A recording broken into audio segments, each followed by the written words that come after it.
10, 9, 8, 7, 6, 5, 4, 3, 2.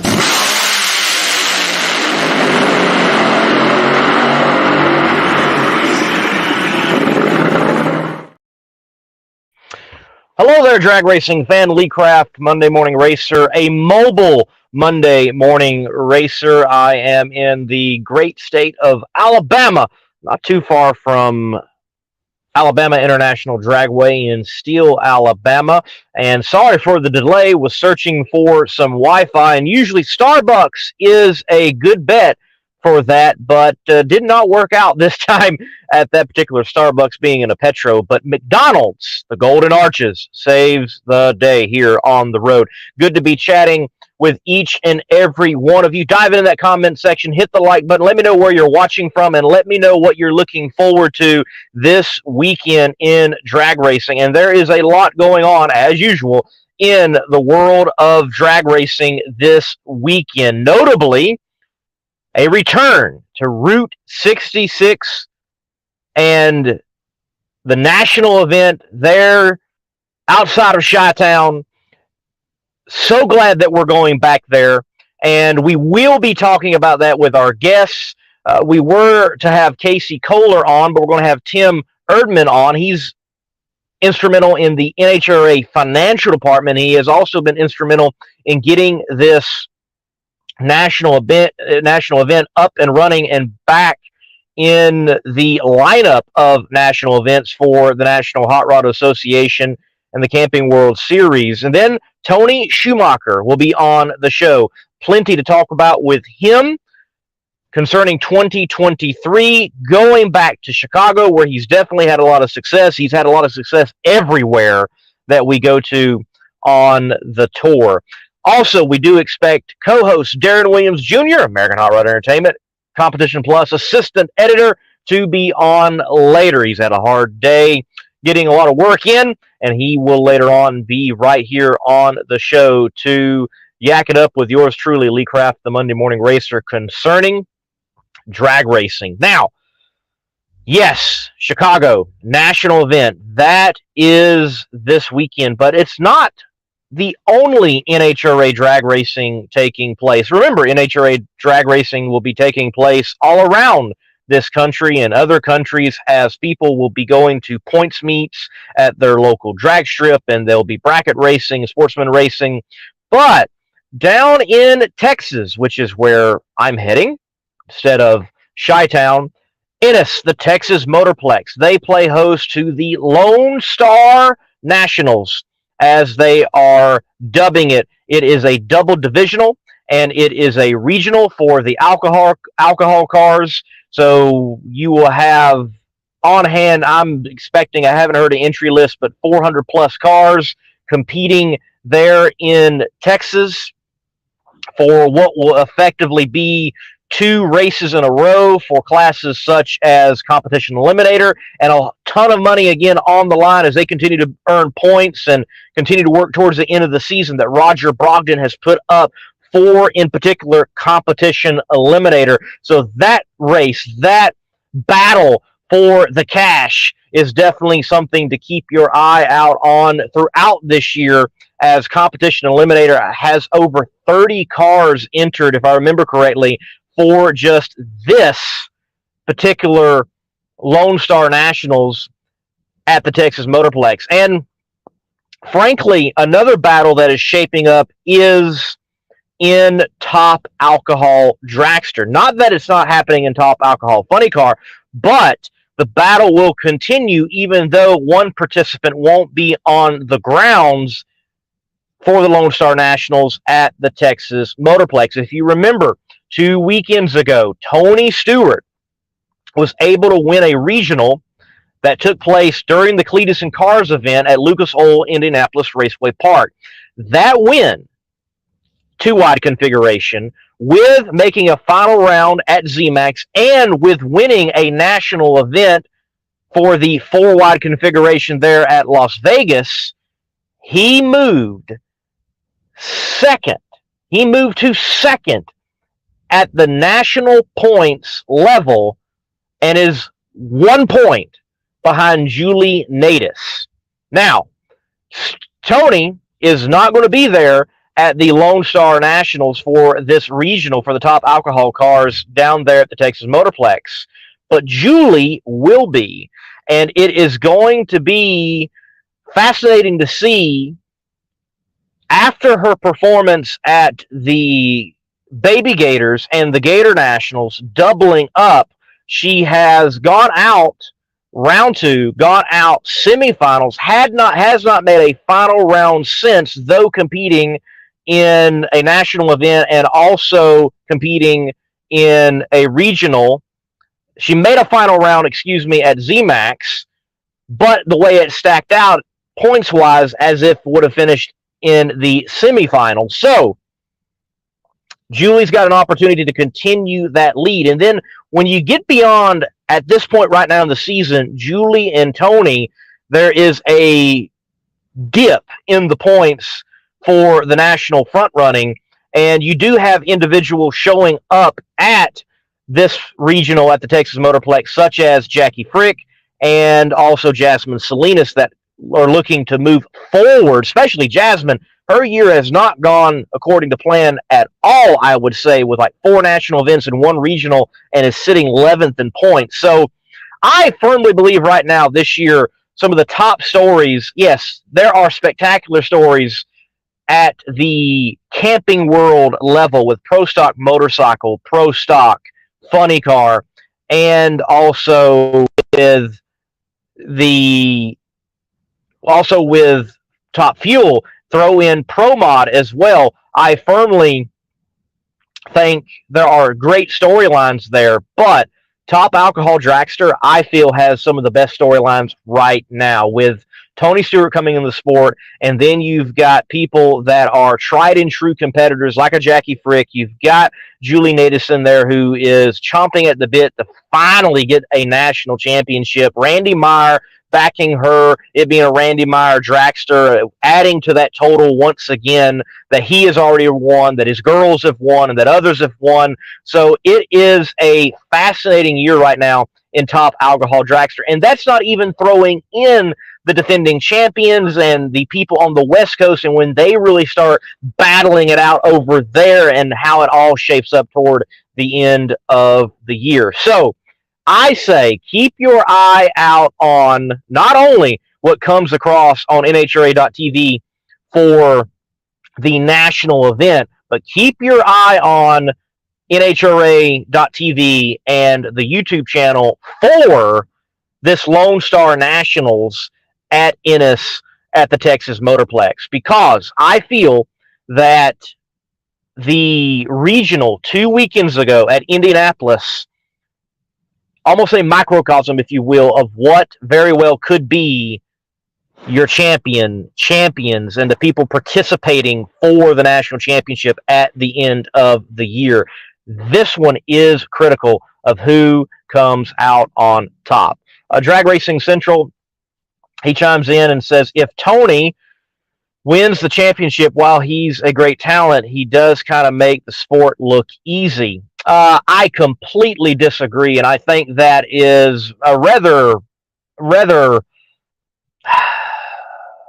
uncontextual statement, DRC, because it's not a fact. He is a great talent, and he's driving well. He's a great driver, and he is driving well. Like, he's cutting lights. I don't care what you are as a driver, even really as an athlete in the day and time we're in, you have got to have great reaction times. If you're playing football, you need to react well. If you're playing soccer, you need to react well. If you are playing tennis, you need to react well. And almost instinctively, it's no different in racing. It doesn't matter if you're driving a stock car at Darlington and you're diving off into turn 1, you need to react, hit your mark, react to the slide, react to get back in the throttle, react to drive off into turn 2 and down the backstrap. Doesn't matter if you are in an Indy car at Indianapolis 500, you've got to react quickly as things come along. And no different in drag racing. You've got to react quickly. But that statement that you made, it should say something to the effect, if Tony wins the championship while he's a great talent, he does kind of make the sport look easy. It should say something like this. If Tony wins the championship while he's a great talent, that speaks volumes to McPhillips Racing and how great they are. because they go out there and they regularly win, and they figured out, and they routinely are there at the top with Randy Meyer Racing and Samsels and other individuals out there. So no, I have to disagree with that. Tony's not making it look easy. Now that may very well be the perception outside and by people who are not well versed in the sport, but that would not be the truth. Tony Stewart said it himself in the interview that I got with him after his win. I made the remark, hey, after 3 final rounds and winning a two wide and winning a 4 wide, you're a drag racer now, Tony. Something to that effect. And first thing out of his mouth is, well, I've got a great drag racing team in the McPhillips. McPhillips Racing, whether it's been Rich McPhillips or whether it's Rich McPhillips Jr., no matter what cars we're talking about, whether it's Mike Coughlin, Tony Stewart, Jasmine Salinas, whoever else may step in those rides, even if it's one of the McPhillips themselves, they're able to go out there and win, and they win regularly. Don Moore says, what's up? Checking in from Madison, Illinois. Don, been out there already, been giving us updates. Hey, we're only days away, and Safety Safari's here. We're only days away. The trucks have rolled in. We're only days away. Yes, we're only days away from that national event. They're in Illinois, there for Route 66 Nationals, DRC. Obviously, a drag racing fan knows that, but the casual fans who are following because of Tony are going to quickly assume it's easy. I agree with you, and that's why media's got to do a good job of actually conveying how good the team is, and that narrative needs to be out there. And when people write articles on Tony, they need to brag on the McPhillips. When they write articles or when they do interviews with Tony, they need to brag on the McPhillips.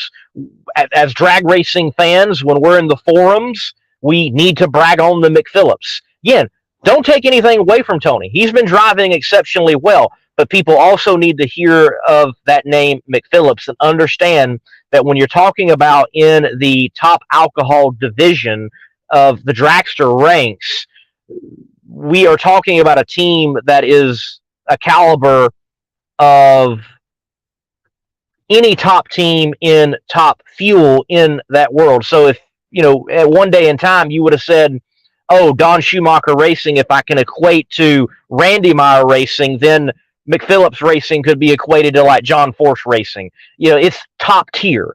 It's top level out there. And the fact of the matter is, the competition is so insane in the top alcohol dragster division right now, and top alcohol funny car for that matter. I mean, look, the bump spot at that regional back in Indy was like a 29, a 529. Absolutely insane. Absolutely insane. So it is a time in which we're moving closer to the NHRA national event up there in Chicago. I do have to agree, DRC said earlier in a comment, and I firmly believe many of you are also in the same way that he does and I do. That place needs to be packed. And I'm expecting there will be a good crowd. I think Don Moore even saw that there was a post from you that mentioned that general admission on some day, at least one day, if not all the days, I cannot remember correctly, but general admission has been sold out. You cannot purchase any more general admission. I haven't heard any update on reserve tickets for those days, but the area, this race, this event, it certainly needs the fan base to turn out and support it.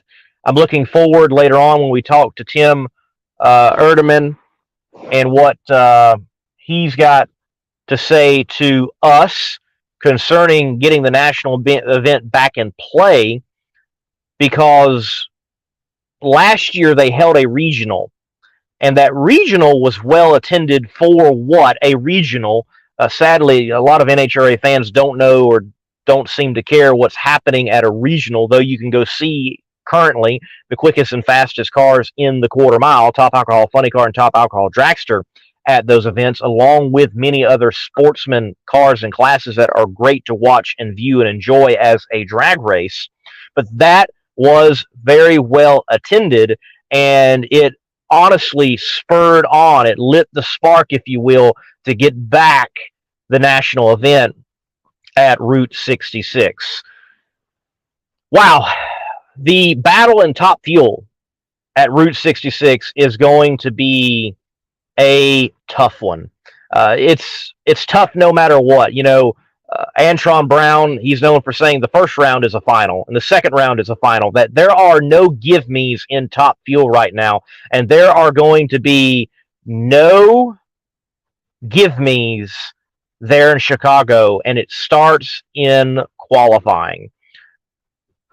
You look at ZMAX and the quality of cars that were there, and you take, for example, Doug Foley was qualified 16th at ZMAX with a 380.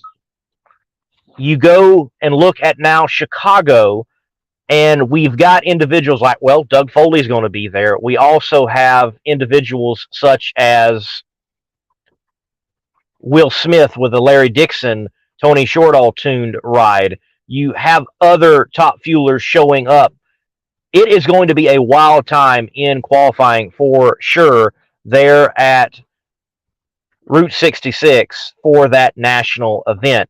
I'm curious, who do you think out there is not going to make the show in Top Fuel? Chime in, let me know. Don, he says that ticket sales are good from what the ticket rep that he's been talking to has informed him. That is great to hear, that things are going well and we can be looking forward to a good national event. And I'm expecting a good national event from this facility and for this facility and in that area. I think it is going to be a good time, and it's one that if I didn't have the opportunity ahead of me and where I'm going to be at the Texas Motorplex, I would love to be there. The Mystic says Sean Langdon not qualifying. Woof! Wow. Look, always a possibility. You remember earlier after the incident at Pomona, the DHL funny car of J.R. Todd, they did not make the show for the four-wide event there in Las Vegas. It can happen. It can bite the biggest teams. Hey, John Force has not qualified at times. And by the way, let me say it's something I love about drag racing, that you do have to time in. You have to earn your spot each and every event you show up to. Doesn't matter how many championships you've got. There is no championship provisional. You got to qualify. It's something I love about drag racing. TJ Zizzo is back with a new hot rod. Yes, TJ will be back. And we did have plans to have TJ Zizzo actually be on the show, but it didn't work out. We've got Tony Schumacher later on. We've got Tim Erdman coming on later, and we're going to be chatting with him. Looking forward to that. But yeah, TJ Zizzo, the Ziz, he is back.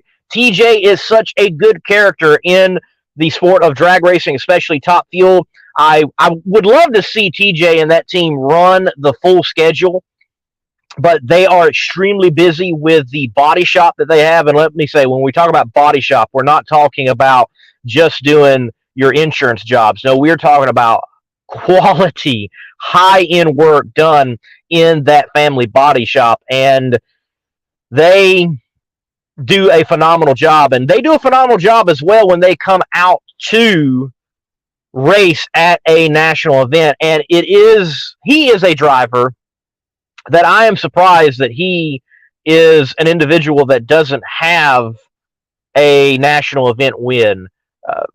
Close. He was close. He had that final round against Justin Ashley when Justin Ashley got his first ever national event win.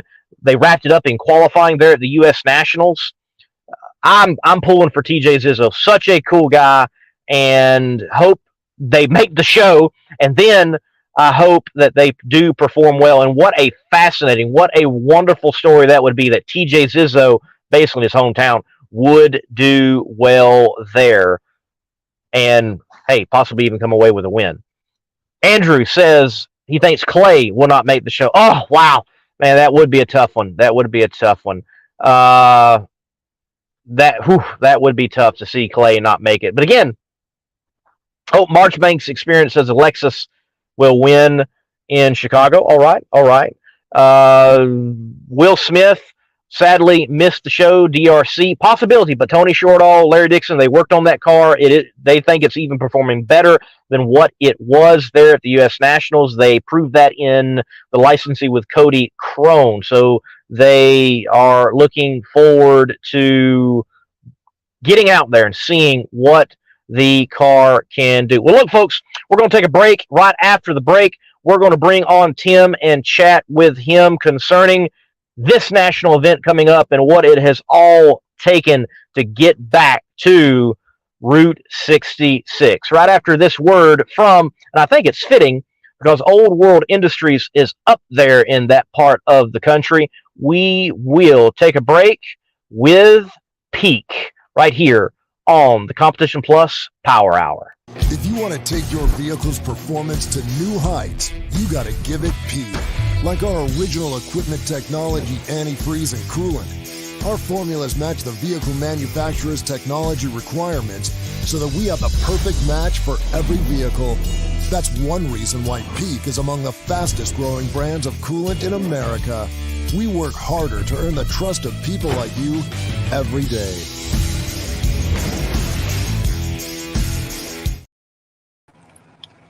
All right, Tim, man, welcome to the show. Thanks for taking some time to come on with us. And I know you weren't originally scheduled to be on. We originally had Casey, but thank you for stepping up. We appreciate it. And introduce yourself and your role with the NHRA, please. Well, thank you so much for having me. My name's Tim Erdman. I'm the Senior Director of Finance for NHRA. So excited to be here. Well, man, we're excited to have you, and wow, it sounds like a big job there with the NHRA to be involved with all of that. So, very frankly, how much money does it take to get a national event off and running, just like what we've got coming up at Route 66 this weekend? Well, it takes a lot. I just want to say thank you so much to Steve Phelps, Chip Wiley, Pat Warren, and the NASCAR team. It's really been a year-long process to get us here to this point and help bring drag racing back to the great city of Joliet. But it takes a lot of team effort from internally as well. We have Jody Kennedy, she's our track manager from Gainesville, and Bill Locke from Pomona out here, and just a lot of pieces to come together, and a lot working with a lot of different vendors and bringing everyone together to put on the national event. This national event, I alluded to it earlier with the people already watching. It seems like the regional that they had last year was a watershed event, quite literally, to create the path to get back to having a national event at Route 66. So how much of impact was that regional, and how has the conversation been working to the national event, going back to that regional, and how successful it was? I think that did definitely pave the way. We came out, we saw how great condition the track was in and the facility in general, and put on a great event there in D3. William Tharp, our D3 director. And after that, we kind of talked internally, reached out to NASCAR and said, why don't we come back for a national event to put this on? And really is a testament to them to helping support drag racing and racing in general in the Joliet and Chicago area. So, as of right now, how are things shaping up? What does it look like we're going to have concern as the national event? Can you give us any insight to ticket sales and beyond just the chatter that is around the event as we have right now? Yeah, no, I mean, ticket sales, they're humming, definitely. I think we need to, I would tell everyone, buy your tickets early. Get in that reserve ticket, buy your tickets before, because we're going to walk up people, and there might only be GA depending on the area. So make sure you get your seats, buy early, and we're excited to see everyone out here and have a great event. It's definitely going to be a great event. Good to hear that the team is encouraged in the sense, hey, go ahead and get your tickets. It's kind of like when you go to Maple Grove, you need to wake up early. Do not try to get there, 30 minutes before eliminations fires off. You will miss a good portion of the show because you will be stuck in traffic and other areas. How has the team managed the other areas of setting up a national event, though? Like, we haven't been to this track in a while. What did it take, the nuts and the bolts, if you will, to get this place ready to go to run such a big event in what is a NHRA national event? So really, I have to give a special shout out here to Colette Nelson and Larry Arnett. They're on the NASCAR side, and they manage the facility. They had the facility in great shape. They set us up with all the vendors. So after we got the deal done with NASCAR, we've set up monthly calls with them going back to last May. And we kind of have been keeping in touch every month, progressing, setting up meetings with vendors. We had Jody Kennedy, Bill Locke, myself, Jeff Conley, a bunch of people on the NHRA side fly out in February to kind of do a site visit, meet with all the key vendors, from parking to janitorial to EMS, fire, police. And that's kind of what it takes. There's a lot of moving parts of the national event and a lot of things you have to get it locked up early. So we had to plan for it, and it took over a year, and we're excited to be here and that it's race week. Yes, excited. Glad that it is race week. In all that, like you mentioned, even the janitorial services, there are so many moving parts and pieces to a national event. What do you think is the strangest element to a national event that has to be set up that the average fan is going to completely overlook? They're not going to recognize, but it's something that has to be done and dealt with. And if you don't have it done and dealt with, it's going to be a challenging event overall. I would say where everything's placed. We kind of map the whole facility out from when you walk in, kind of basically when your boots on the ground, right when you step into the facility, every porta potty, every vendor selling food, to every merchandise trailer, to every Top Fuel and funny car. We have all of that mapped out, and where the water lines are, where the water lines go to the facility, where the trash cans are set up, where security has to be, where the bottleneck areas. So we have to completely map that out and know what it's going to take and the resources that we need for a national event. So we know which vendors to be where, how much security to have, how many ushers, etc. With this event in particular, is it a reality that the success of this event creates the opportunity for another year, or can we already expect another national event there at Chicago? Or again, is this like the regional? All right, let's see how this goes if we throw another one on the plate. Yeah, I would say, I want the fans to come out. I think if everyone comes out and it's a great event and we knock it out of the park, and, basically if the fans want it, we want to come back again for another year, but we got to have an amazing event. And I think as long as there's a lot of build up to the event, and I think that's going to be supported by the fanfare, and we're excited to put on a great show for the fans and get them out there and hopefully be back for another year. Hey, that's what we're all hoping for, that the fan base in that area for NHRA drag racing, that they come out, they support it. This, everybody talks about it. It is a world-class facility, and I have not paid a visit to Route 66 as of yet, but I've heard that it is a world-class facility, and definitely we want to have it in the mix each and every year. So folks out there, you've got to support this event. I'm curious, you mentioned all this talking with NASCAR.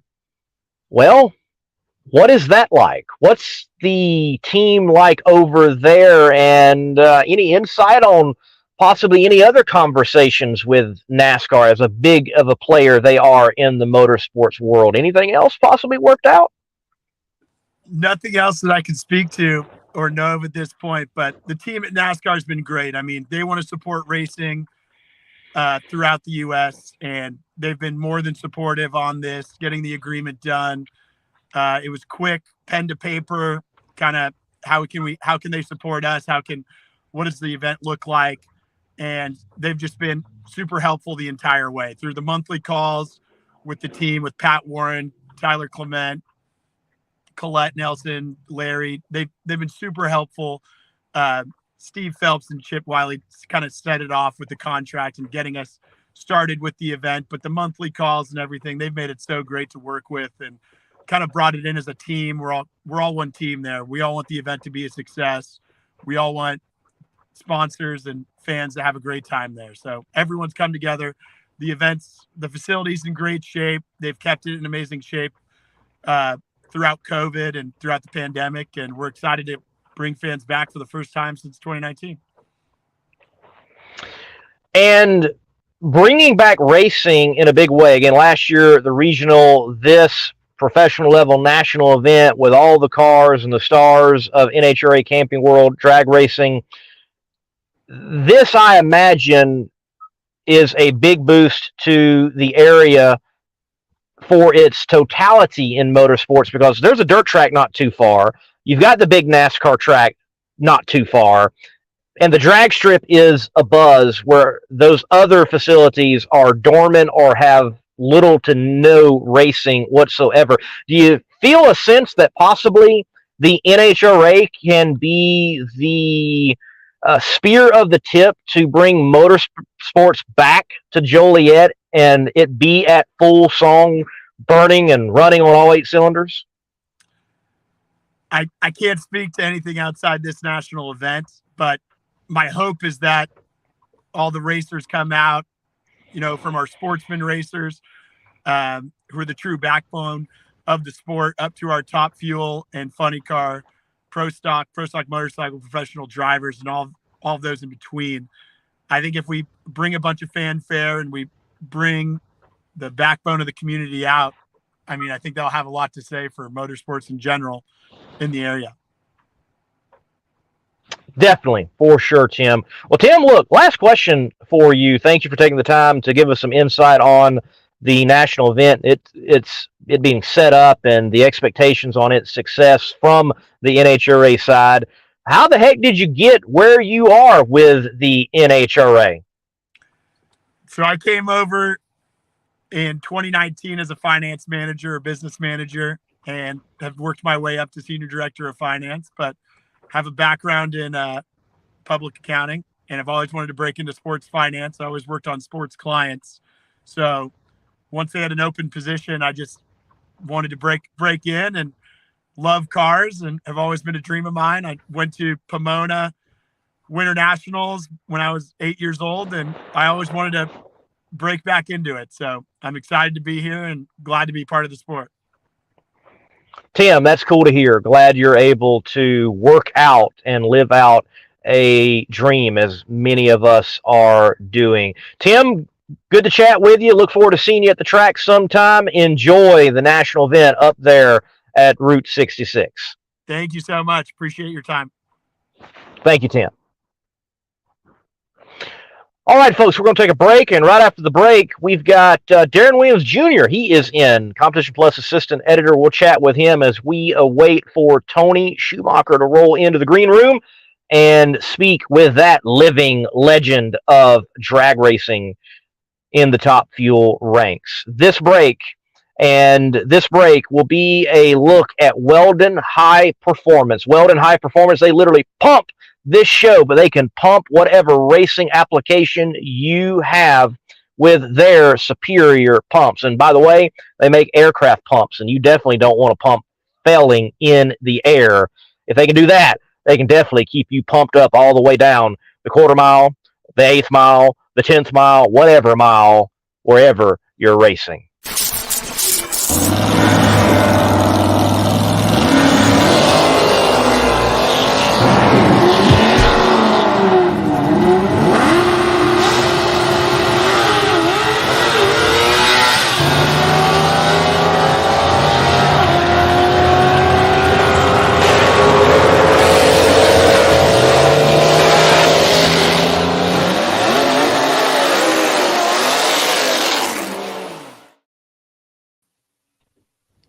Darren Williams Jr.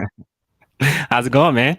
What's up, everybody? It's been frantic. I will be honest. I had this odyssey to find internet in Alabama, and I was able to finally find it. I went to Starbucks. Starbucks is like tried and true, but I was thwarted tonight, and the Starbucks was in a Petro, and don't trust Petro. I've learned that, and I'm now outside of a McDonald's that has secure Wi-Fi, because StreamYard doesn't like to use Wi-Fi that's not secure. And the other McDonald's, just the exit down, it does not have secure Wi-Fi, but I am secure under these golden arches. So that is a great thing, Mr. Williams. And drag racing is secure, at least for this weekend at Route 66.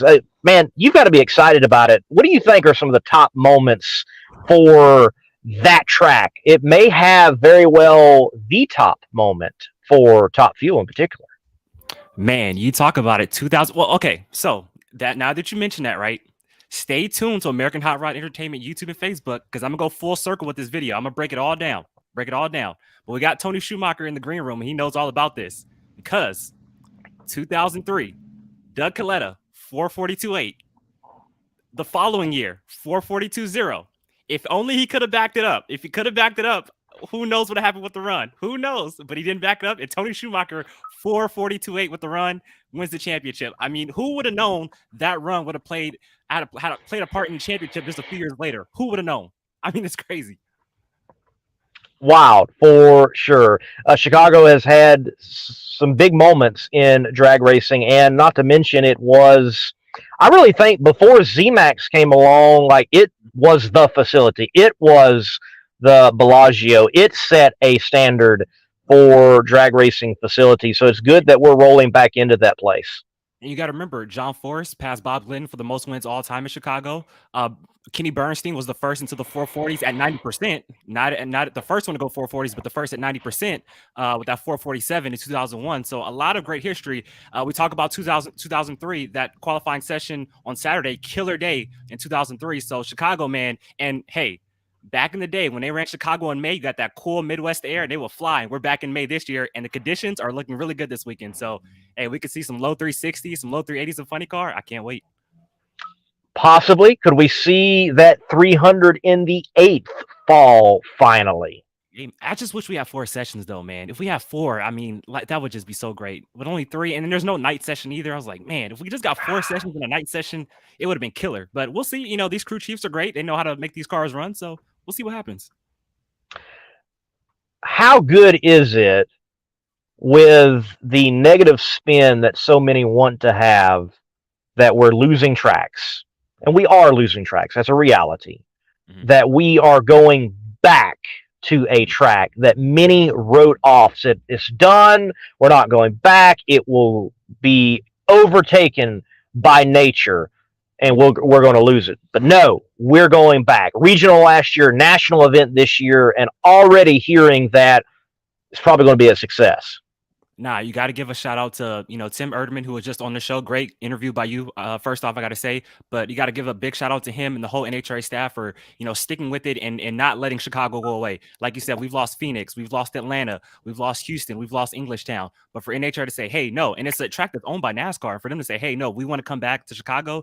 And for all the fans who came out for that regional last year and really supported that track. And it goes to show that, this is, and how about this? So they're going all in. It's not just Top Fuel, Funny Car, Pro Stock Motorcycle. You have Pro Mod, Factory Stock Showdown, and a cool Drag and Drive event. You got the Drag and Drive boys and gals coming to Chicago. So they're going all in. And like you said, Chicago's a great track. You talk about the cool seating. You know how the seats just wrap around and connect to the tower. So, just a great looking track. Wish I was going this year, but still gonna watch it on NHRA.tv, and it's gonna be fun.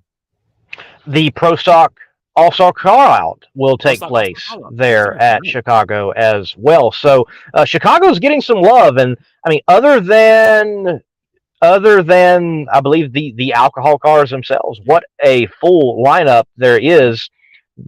Packed house for this particular national event. Hey, speaking of the alcohol divisions, and as well as I do, I have been following them very closely this year.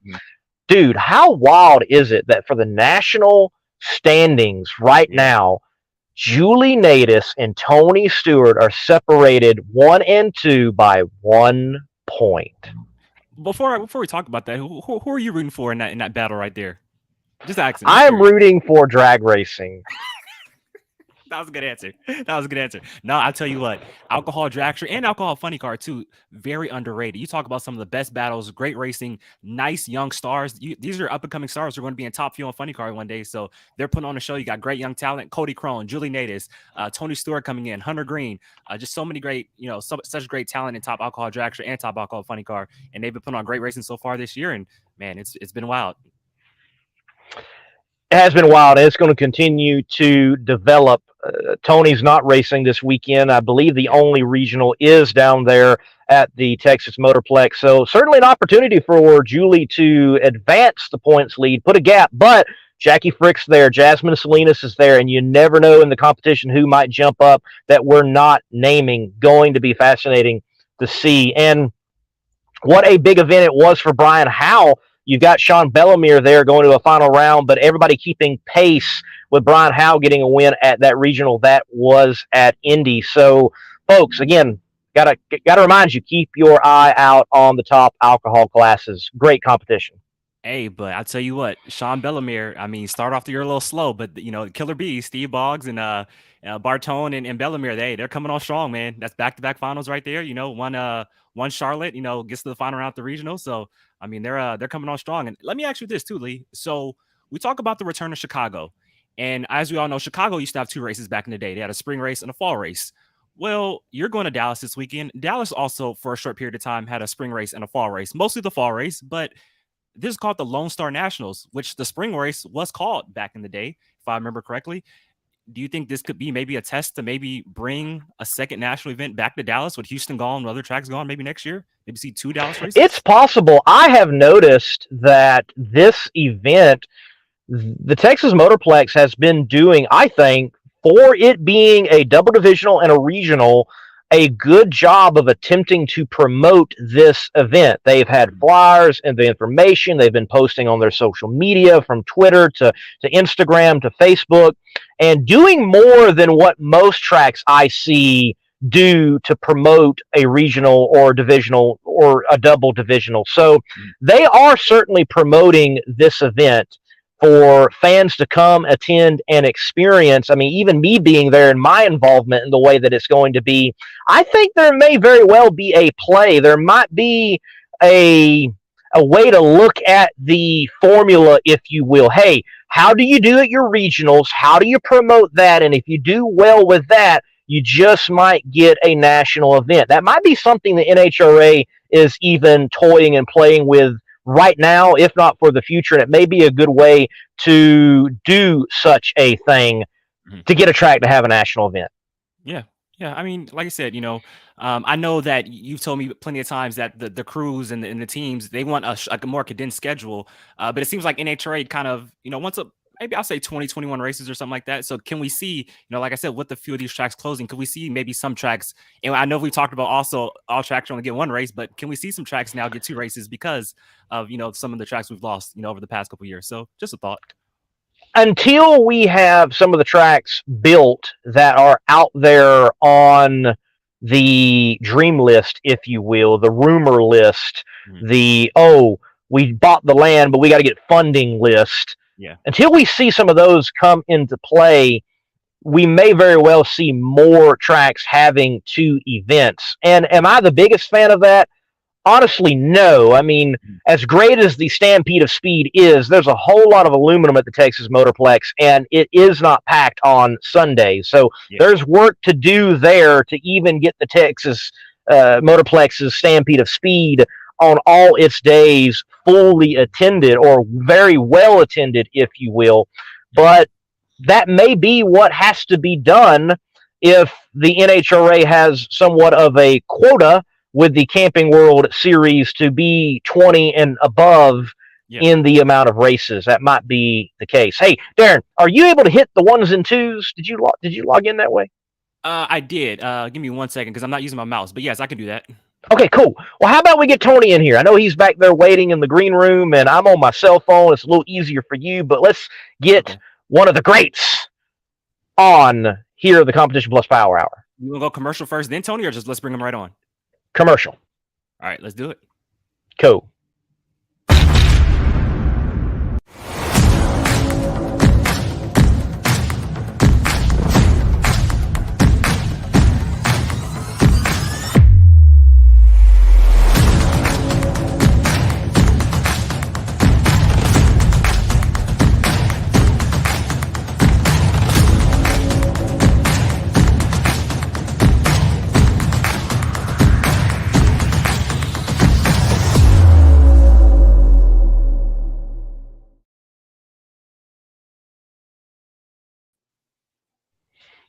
Tony, man, always good to have you on the Power Hour. I know you're looking forward to this national event coming up at Chicago. First, though, I've got to ask, speaking of the Texas Motorplex, they actually recently announced that Skag is like their official lawn equipment partner. Man, we're seeing Skag everywhere, dude. You got more teammates than you ever had at Don Schumacher Racing. It's pretty wild how heavily involved they've got into the sport. Can you enlighten us on their love affair now with NHRA drag racing? Yeah, it was one of those special, I'd worked for 3 years on putting these deals together. And really the last year and a half, after visiting Sammy Hagar in Cabo at a concert, believe it or not, I met a guy out there and we started to chat. And he was one of the distributors and he put that deal together. He actually reached out to Dennis, who's the head of sales, and it expanded from there. I did a couple of tours, and then Randy Glady, the CEO, came to Indianapolis, did a tour with Maria. Actually, Scott, a whole big group, about 6 of them came, did a tour. We spent about 6 hours, and they had never been to a race before. They had done a little dabble in NASCAR. And when they got to their first race, Maria actually came first. Maria came to Bristol, and she got on the phone and she said, "Randy, you need to come to a race, man." And he was at the next race in Norwalk, and literally before we had made a run, he said, "I want to be on this car. I'll buy the team if I have to. I want a 3-year deal minimum." And they just fell in love with it. So, it's kind of like the Army used to use it. They use it well. We'll have 500 employees from Mayville, Wisconsin, all down from Skag and from their parent company. And we're going to have just a great time. But they've it's I don't understand why other sponsors don't jump in when I see something like this. They come out for the first time, they hear these cars run, they look around and see the people, and they go, "This is insane. This is the greatest sport in the world." And, for those of us that have been there and stood there on the starting line and been around these cars, we know it is. It's hard to get that out there. It's one of those sports, it's difficult to sell it until you get someone to the races. And it is great to see Skag's, commitment to the NHRA they've had the past couple of years. But I got to ask you, though, your teammate, Tim Wilkerson, who's your teammate this year, he kind of got you in Gainesville on the mower race. I guess you get a little payback. Oh, I spoke to him on that mower race. He stalled that thing, man. He tried to go full on. You got to roll into that, baby. No, we got to go back and watch that video. Matter of fact, you watch the video 10 times, but do not watch my first pitch at the Cubs game last week. It was awful. I was going to just lob it in there. I said, you know what? I'm not going to dirt this ball. I'm just going to toss it to him. And I let that ball go up in right field. I'm embarrassed. I'm a way better race car driver than a pitcher. But I practiced for a week throwing to my son, man. I'm strike. He goes, "You're going to be great, Dad." I listened to that line of BS, and I went out there and threw a freaking air ball. How much pressure is that throwing out the first pitch? Last time I did it, I threw a strike. This time I went out and I said, "Okay, remember the mound goes down. Don't put your foot down. Remember, don't throw that thing in the dirt. Everyone's watching." And I just went to lob it and I just threw it like a wussy. Man, that was terrible. My friends are all back. They were, because half of them were at the game, and I'm like, oh, dear Lord. Not that they've ever stood on the mound, okay, and thrown a pitch out at Wrigley Field, but man, it is a lot of pressure. And I'm usually good under pressure. That was not my best moment. I'm saving it for Chicago, for Joliet. Well, hey, Schumacher. I mean, it can never be as bad as 50 Cent, though. 50 Cent probably has the worst first pitch in history, so at least not bad as him. I've seen a couple bad ones, though, but that was close. Tony, speaking of pressure, wow, Top Fuel in 2023. Y'all are running well. It's like just wrong time, wrong place in the sport type of moments, but the performance is there, but it is just insane for Top Fuel at this moment. Like, I I can't recall any other time in the sport where it has been this competitive for top fuel, and it just seems to keep ramping up each event. It definitely does. And I read what people post, and, they're like, oh, man, back in 19, blah, blah, blah, it was more, there were 300 cars that would show up. Like, okay, different sport. Guy was out there running a second or two faster than everybody else. Now I lost by 9 thousandths of a second at the last two races, each one of them. And that all these cars out there, we're all running just so close. And I think for the fans, that's the key, man. If you're going to buy a ticket, which, we all know is not the cheapest thing in the world, and you're going to come to any sporting event, you want to leave there going, saw the best show. We paid money, and we got a spectacular show. The family enjoyed it. The cars performed, the drivers performed, nothing was left on the table. So we took a beat. And remember, Mike Neff and John Schaefer, both those guys, they've been working on funny cars for years. So I knew it was going to take some races, and I'm okay with that. I don't, obviously you want to start out and go win the first 5, but really want to win the last 6. So at the end of the day, we have this little learning curve. We're going to go through it because it is a new team. Guys that have been working on a different style body funny car for a long time come back over to dragster. It's going to take a few runs, but we're getting there. I mean, to lose by 9 thousandths of a second to 2 great cars at the last 2 4-wides, and to run with it that close to those guys that have been doing it for years as a team, I think we have a great chance to go out there very soon and start to not only win but be at the front of that pack. I was listening to you talk about Coletta. Back in the day, man, I watched that run. I watched that car take off, and I said, best run I've ever seen. Bar none. When that car left the starting line, I looked at that thing and went, that is on a phenomenal run. What is the hard part about setting a world record back then, not today, but back then, is you had to do it twice in a weekend. Yeah. And everything changed. And most of those runs that you make that are so good like that, it's one time and everything went perfect. But now to replicate it, and sometimes it's even harder once you do it. You're looking at all these numbers and you want to do exactly the same thing, but conditions are changing, track's changing, weather can, everything's going in a different direction. It's hard to replicate those things, even within that 1%. So those were phenomenal runs. You're right, man. We may not have had the run, but the run was set up a long time ago by a man much bigger than me, right? It was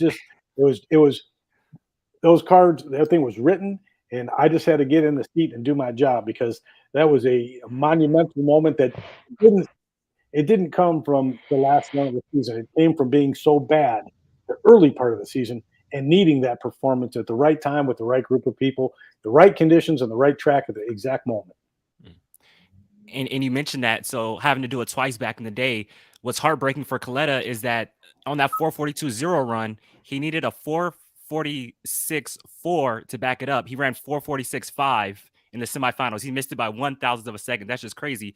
But I also said, back in Chicago, when we used to have, the 2 races, the one in October and one in the spring, which was in May, killer conditions. You guys go out and run 440s like it's nothing. Well, the race is back in May this year. And if you look at the forecast, hey, man, it's looking like it's going to be cutthroat out there. Could we expect some low 360s, mid 360s, and really cutthroat runs out here this weekend? If the track will take it. We haven't been on that track in a long time, but I would fully expect incredible runs. I mean, I'm pumped up. Been at the gym every day, literally, talking to my family and said, this is going to be one you don't want to miss, because, I don't understand the 3-run deal. I really don't. 4 runs in a track like this, in the conditions like this, you want to fill the stands. You want to go out and run fast. We got the perfect conditions, and to make a great race, that 4th run makes a big difference. I don't know how many cars are showing up, but, hopefully we can go out there and just drop on the first run, because that Friday night run is going to be insane. 6 o'clock at night. Conditions ought to be phenomenal. And then Saturday, I mean, we got a high of 69. So every run is going to be great. Then we're going to get to race day and looking at like a mid 70s to a 77-degree track. So you get that curveball of everything was nice and cool. Track was super tight. And here comes the sun on race day. And we got all this massive power we're used to. And now we got to slow it down. And that's where it gets tricky. It's going to be good. So, it's certainly going to be good. Certainly going to be good. If I wasn't going to Texas for the reasons that I am going to Texas, I would certainly be in Chi-Town for this national event and experience it. You have experienced this event many times. Your top 3 Chicago moments from your career. Oh, man. We've won it 5 times. I can't. Jesus, we haven't run there in 6 years. So the day they opened, and my dad leaned over and, well, I was running the Blueser back car with the Peak brothers. My dad leaned over and said, just put a deal together with Exide batteries. That was top. The day Alan Johnson the week he got hired, called in the tune-up, hadn't been to the shop, and literally said, if you have this part, put this in. If you have this part, put this in. Came down. We smoked the tires on the first run, qualified number 1 on the second run, won the race. That was number 2. And number 3, I'm gonna have to pass on. Those are 2 pretty big moments. You know what I mean? Those are good ones. But we've won that race 5 times. I think being the day they built that track, because you're right, it was pre-Bruton, you know, that was a stadium and still is. I mean, let's face it, it is hard to fill those stands. It is a big, big place. It's far out of Chicago. It's not, 15 minutes outside Chicago like some of our tracks are. And it's a stick and ball town. So the fact that we've seen some huge crowds there, but never, I'd love to fill the stands, man. That you go out there and you fill that stand, and I'll tell you, that's my number 3 moment. You mentioned that race from 03, Alan Johnson's first race with you guys go out and win that. I think that was just crazy. And correct me if I'm wrong, from that point on, you guys actually outpointed Larry Dixon the rest of the way, who went on to win the championship that year. Before that, I mean, you won a top field championship in 99 and you won races. You won the U.S. Nationals. But do you feel like that one race in 03 kind of basically kicked off your career, basically? Because that's when the dominance basically started right there. It did. In 2000, we were running actually really good. Went out and I crashed. The rear wing came off, and I'm not sure we wouldn't have won it though. Selzy won it. I finished number 2 with a broken leg, 8 dislocated fingers, and still finished the season out. So we had with Dan Olson, we had a good car back then. But back then there were 10 cars that could win the championship. Selzy was out front, but we were all kind of beating on him the whole time. And then for a long time, there were 3 or 4 of us. It was just a handful, maybe 5 that could go out and win it. But back in those days, to be able to run, Bernstein and Amato, that was just so cool, And, I miss some of that stuff. But the kids that are coming up now, there's some great youth out there. There's some great people. You were talking about the alcohol dragsters, and we got all the young guys, and then we got Tony Stewart here bringing up the ladder, the old man, and he's out there kicking their butts and doing a great job. So it's so good for the sport. Like you said, what do you want to win? You want the sport to win. And I think that's what's happening right now. We have had some incredible races early on in the season that packed the stands. And when you're sitting down there 2 inches off the ground in a top fuel car looking up at full stands, it's beautiful, man. I hope Chicago's like that. I hope ticket sales are great. I hope fans that have never been to a race get out there, because I'd love to go out there, and I wouldn't mind having 2 races there again. I grew up there. I spent 45 years of my life in Chicago, and I enjoy that. I enjoy the people. My family's still there. So good track. Hey, real quick. I just want to say this real quick. So you mentioned the crash back in the day.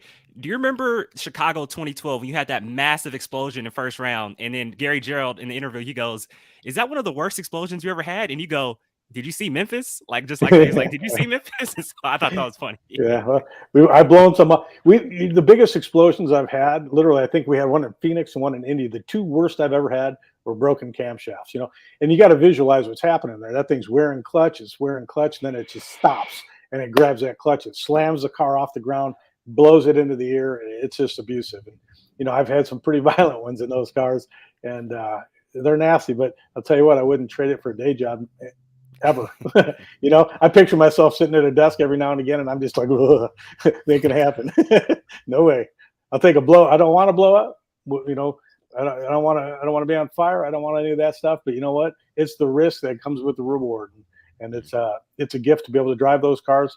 It's a gift to be able to be on a team like that we have now with Skag Power Equipment, Rack Financial, and all the great people that have supported us for so long, and the new guys that are just starting to smile, and Wilkerson, let's double up, buddy. This will be a good one. Yeah, we are all looking forward to that when Tim Wilkerson is in the final, wins it. You're in a final, you win it. I know that the Maynards are definitely looking forward to that and are deserving of that, and they want that. What about their passion? We talked about Skag earlier. What about their passion for the sport? Where does it come from? How has it developed? And what kind of partners and owners and people are they? So long time ago, it was Joe and Kathy were both Army veterans, served in our military. And I think Kathy saw her first 300+ mile an hour run, and it was the Army car. And she said, I want one. I want that one. And it was a long time ago. And it took them a long time through the little sponsors they did, and then grew into a nice sponsorship a few years ago. And then moved over to our car last year and had the opportunity to purchase the team. They're just great people, you know, and you'd have to go down to Clarksville, Tennessee, where they live, and look at that town and how much the Maynards put into that town. They built a great company. They spent a ton of their money helping out the whole town. And it's just a beautiful thing when we go down and visit. It's got the college stadium named after them. They've just put in, you know, they give back. And people that do that, that's just a caring group. I'm proud to represent them, proud to be part of their team. And I'm glad that we can put that deal together with Skag, with them. And you know, we have years and years ahead of us. So looking forward to it. I know that Wilkerson was excited too. You know, this is the first time we've all watched Wilkie grow up, man, you know, and I raced against him in Elk Funny Car. To watch him have an opportunity now to have some funding to go out and do what he's truly paid his dues, you know, and he's done a hell of a job. So I'm excited for him. I'm proud to be his teammate, and I can't wait for that first double up. Got milk, my bud. He's going to have tequila that night. yes, for sure. Celebrate. They got plenty of tequila out there in NHRA right now. You can go through all the pits from NHRA Pro Stock Motorcycle to Funny Car to Pro Stock. You can get all the tequila you want out there right now. It's a wild time in the NHRA. Anyway, Tony, you mentioned earlier team. We've had you on the show before, and you've mentioned, hey, wanted to work with Mike Neff years ago and just didn't work out. So it's finally there. And I don't mean just the performance side. And I'm not really asking performance side, but just relationship wise, what's it been like finally working with Neff, being together, and it all gelling and moving forward to hopefully race wins and more championships? Yeah, that's fantastic. You know, we worked together in 2018, the last year of the Army. We finished number 2, but at the end of the year, we were running low ET, and it had taken, you know, half the season to get caught up, you know, maybe a third of the season. And when it was an opportunity, and I even mentioned to him last year, I said, someday it's got to happen. We didn't get a chance to finish. You know, the Army went away. We didn't have a deal, and he moved on, but we had looked forward to it for a long time. So him and with John Schaefer and Phil Schuler, all of these guys are doing a great job. Each guy on that team is outstanding. I'm having a really good time. Obviously, they know that the wins are coming. And that is the hardest thing as a driver or crew chief or team owner, to keep everyone motivated and say, just, it's coming. You know, like, I've been here before. I've lived this moment. I've suffered. I've been through the adversity. It's coming. It's not like we're looking at a tune-up and going, we don't know what's going on. We have little parts that are breaking. We have little things and all brand new stuff. And when they gel, there's nobody out there. There's not a team in the world sitting out there going, oh, we're not worried about Schumacher. They know that in time we'll put it together. I'll be able to drive the car right. They'll be able to tune the car right. And as a team, we won't make mistakes. We'll go out there and win some stuff. That, you know, it's the fans know it's coming. We know it's coming. It's hard when you lose those 9,000th of a second races and you're so close, because you always go, well, if we would adjust, or if this, pause, wait, we didn't, it's over, figure it out. Let's eliminate that problem so it never happens again. Let's move on to the next race. Chicago's the next race. The conditions are good, and we got a powerful car. So we're not hurting parts, and we're getting to the finish line. We just got to do it. Like, we pushed the head gasket out that last run. I mean, I was ahead of the, you know, so it's one of those things where get rid of some of the malfunctions early, because at the end of the year, you got to be ice cold. No, I definitely agree. And like you said, you and Mike Neff were a strong combination back in the day before, you know, it kind of got interrupted, you know, with Army leaving and stuff like that. And you bring on John Schaefer. I feel like you guys are definitely moving in the right direction. So I want to ask now, I know you kind of posted this on social media. You've made 1,000 runs down the racetrack. You know, with you and Mike Neff and John Schaefer, what are you relaying to them after the run? Like, what is the conversations like when you get back to the pit and kind of debriefing back there? I'm checking when I get back. I check on what I did on the start line, the smoothness of staging, because there's so much emphasis put on reaction time, and it's part of the thing. But it's a 1,000-foot racetrack. You know, you unsettle that car, and it's left to rights, and how calm, cool, and how straight are we going? Am I getting shut off at 1,000 feet? How are we doing on saving parts? Because, you know, really these things come down to budget, right? You can't be out there blowing stuff up, making mistakes, and doing stupid things. So I'm checking on myself. Am I squeezing the throttle? Am I easy on the brake pressure, hard on the brake pressure? What are we doing? What's the combination? Those guys are looking at the runs and trying to figure out what levers they want to put in for primary, what clutch levers they want, what kind of power, which one's our best blower. And because you only get a few test runs at the beginning of the year. there's people out there that have been working as a team with the same parts and pieces for years now. So we're playing a little catch up, but we catch up quicker because the people we put around that team are just exceptional. And they'll get it. When they get it, it's going to be outstanding because I was there with them before. And I know that when we started to run good, we went good every run down that racetrack, and we were hard to beat. So, Mike, I think, you put a different driver in that car that's new, maybe he gets frustrated. He hadn't won around in a few races. And you can have a bit of, well, what are we doing wrong? But we're not doing anything wrong. We're a little behind because we started just years later as a team. So all good, man. These guys are great, great people. And, like I said, the other teams out there, they're not naive. They know what we've done before. They know it's coming because we're getting quicker and better. We went from, smoking the tires maybe 3 out of 4 runs to going down the track mostly every run now. Now it's just inching away and pulling it in closer and closer and getting it to accelerate a little quicker early, pulling them levers, a little quicker early, pulling them levers. And all of a sudden we got those numbers. So, and we're not getting outrun by that much. It ain't like they got a whole bunch on us. They got 9 thousandths of a second. That ain't a couple inches. So enjoy your time. But when it comes time, we're going to win some races. Well, we certainly believe that here at the Power Hour. Tony, it's been great to have you on the show once again. Thank you for stopping by as often as you do. And just want to give you the floor. Anything you want to say, anybody you want to thank, take it away, man. I'd obviously like to thank the racetrack, Joliet and NHRA, for bringing us back there. I mean, it is the closest racetrack to Skag. So, Mayville, Wisconsin's close. Metalcraft, their parent company, they're right there. Not that far outside Milwaukee, a couple hours away from there. So awesome to be coming back to Joliet. I just love that place. Not because we've won, 5 times there and we've made so many great runs, but because it's my old hometown, and I'm going to have a lot of friends there, which becomes a little more pressure, a little more rewarding when you win. But thanks for bringing that track back. When you in a time where we saw Houston go away, now we see Denver, and it's like, we need to get some of these tracks back. Like you were saying, do we run them twice?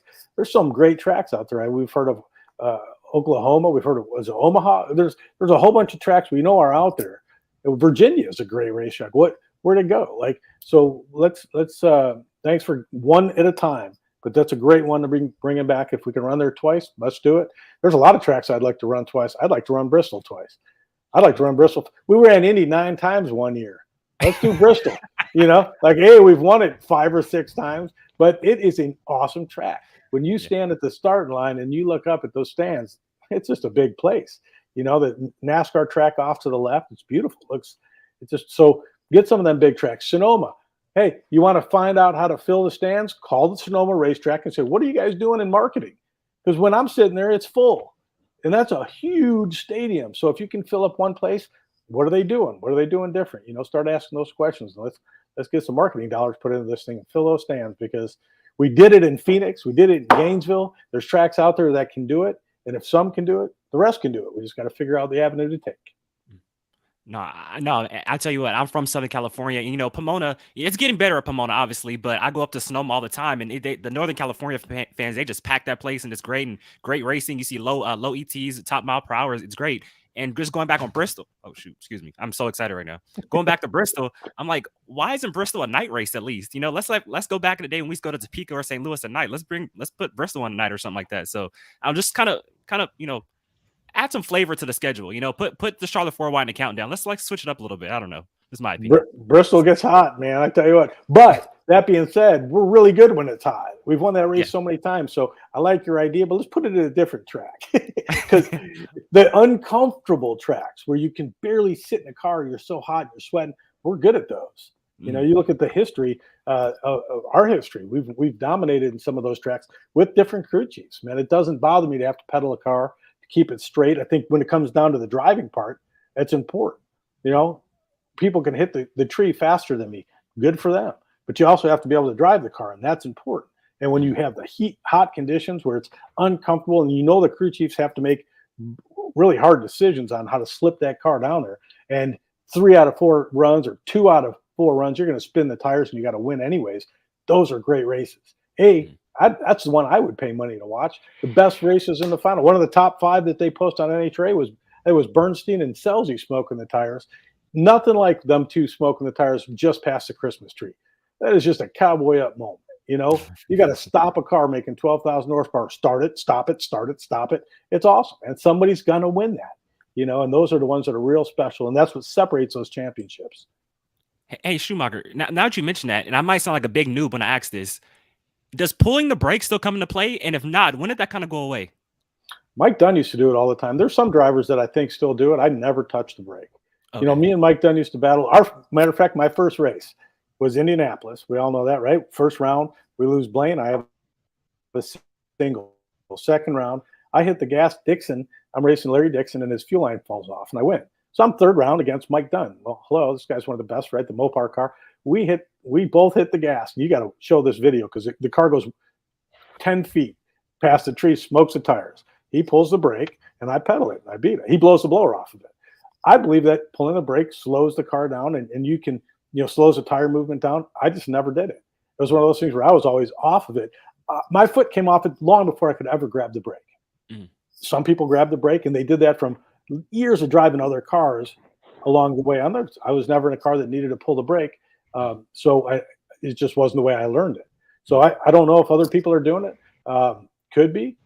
I doubt they're going to tell me, you know, not. And if they did, I doubt I'd be able. If you said to me, "Hey, man, go out there and it's going to shake on this run, grab the brake," I don't know that you know, it's just not what I am patterned and trained, and I've made more runs like force. We've made so many runs when a big change comes up, like a laid back header, and the car moves quicker than it used to the side. We're used to a certain movement that would work every time. It's what we do. Now it's different. You got to make twice the movement half the time, and we're not. And you know, it's one of those things where the learning curve is going to be harder for someone that's aged and been in the car for thousands of runs rather than a new guy that just goes, wow, that was a big move. And that's the first he ever saw that. That's so, you know, unique to each person. But I bet that there's still people that hold the brake when they hit the gas, pull the brake early on. And it's just not me. Well, Tony, thank you for that insight. And speaking of moving, we know that you eventually always move to the front, and it may very well be this weekend. We hope you have a great Route 66 Nationals, man. Thank you. Enjoy. We'll chat again soon. Oh, yeah, I forgot I'm doing the controls. Sorry. Yeah, Darren. One or two. Push the one or two. Yeah, right. Bye, Tony. See you, Tony. I forgot I was doing the controls. I'm just sitting there. Thanks, man. Yeah. Hey, always great to talk to Tony. Appreciate his time. Come on to the Power Hour. He's done it many times, and it's always great to chat with him. Good interview. Always energetic, upbeat, and I think he just realizes how blessed he is to be doing what he's doing, and he's put a ton of work to be there as well. And great perspective tonight on so many things. And yes, may the sport overall win. Yeah, for sure, man. Tony Schumacher, one of the greatest to ever do it. 8-time Top Fuel World champion of the world. And like you said, kind of struggling right now, but they're making great runs, you know, real consistent runs. I believe Mike Neff, John Schaefer, they will get this car turned around. And it's basically like this. You're making good runs. Like you said, he's getting beat by 9,000ths of a second. You know, at some point, the tides are going to turn. You know, it's going to be in their favor soon. So they're going to start winning rounds and winning races very soon. They are. I think the performance is there. It's just, as like Alan Reinhart says, you know, it's a right place, right time sport. And I do agree with him in that there's times you make this stellar run, but the guy or gal in the other lane made a better run than you did. And I mean, wasn't Tony a part of that 78 trio in Las Vegas? And it's just like, what? Yeah. Mm-hmm. So it's not that they don't have the performance. It's just he didn't happen to have the best 78 out of a whole round of 78s. There you go. If I remember correctly, I think he was first off the line too in that quad or trio, and still came up short. That just goes to show how tough Top Fuel racing is right now. I mean, again, I keep going back to it, but you know, my boss, when I do show up at the national events to collect content, Doug Foley, Lance over there and Glenn over there. You've got people who've been in the sport for Lance he was like there at the first drag race, I think. And you've got Glenn, long experience, getting a shot at it. Anyway, 380 got you 16th. Mm-hmm. Man. You just go 2 years back and like 380 is putting you, you know, 11th Hey, or 10th. I remember the days where 380 get you number 1 qualifier. I mean, it's insane out there. Absolutely. And I mean, again, go back to Top Alcohol Dragster. The bump at that last regional was like a 29. Wow. If you're out there right now and you're complaining about NHRA drag racing and that there's no competition and it just sucks and like no cars are getting down the track and it's just, what are you watching? Mm-hmm. Not what I'm watching. I know that much. No, I definitely agree with you right there. NHRA drag racing, like you said, is such close racing. The drivers are great, the cars are great, and I want to kind of put you on the spot now. So, we got Top Fuel, Funny Car, Pro Stock Motorcycle. We got the All Star Pro Stock Call Out. Just I don't want to ask you your picks for the race, but as far as the All Star Call Out for Pro Stock, who do you think is kind of the favorite going into that deal, and who do you think will call out who? Who do you think some of the matchups will be? I think the favorite is the first guy, Dallas Glenn. Mm-hmm. I think, in particular, with pro stock racing being what it is, mm-hmm. and how precise you have to be, and on your marks you have to be, him being the guy that can say, "I want you," and he knows that answer. He might know that answer right now, and he might already be game planning. He might already be prepared to take down whoever, and yet he's got to point out that person, whoever that person is, and then that person at that moment has to begin thinking about, oh, Dallas drives this way. Oh, Dallas stages this way. Oh, their procedure is this. I think number one guy, Dallas Glenn's got the advantage because he picks first. No, and I agree. And I'll tell you what, hands down, between him and Matt Hartford, I believe they have the 2 best cars right now in Pro Stock, hands down. I mean, consistently, they're going out running great in qualifying. They're going rounds each week in, week out. I believe those are the top 2 cars right now in Pro Stock car, in my opinion. And, dude, let me tell you something. You can't see it because Dallas, when he's in the Pro Stocker, he's all down and back, and you can't see his eyes. But because I was the infamous cameraman at the spring fling, and by the way, I filmed him just like he was a fuel car, like the other dude. And dude, Dallas, and he was wearing a clear visor. Dude, the focus. Hey, I don't know if I've ever been that focused in my life. Like, he didn't know. I think everything was gone except a Christmas tree and his it's wild, dude. Hey, and it just goes to show, if you're really locked in, you don't notice the cameraman. Just saying. Oh, bingo! You don't. Yeah. You don't. His wife, Sadie Glenn, great content collector out there, PR. She said of his focus, she's like, yeah, I could be on fire on the line, he wouldn't notice.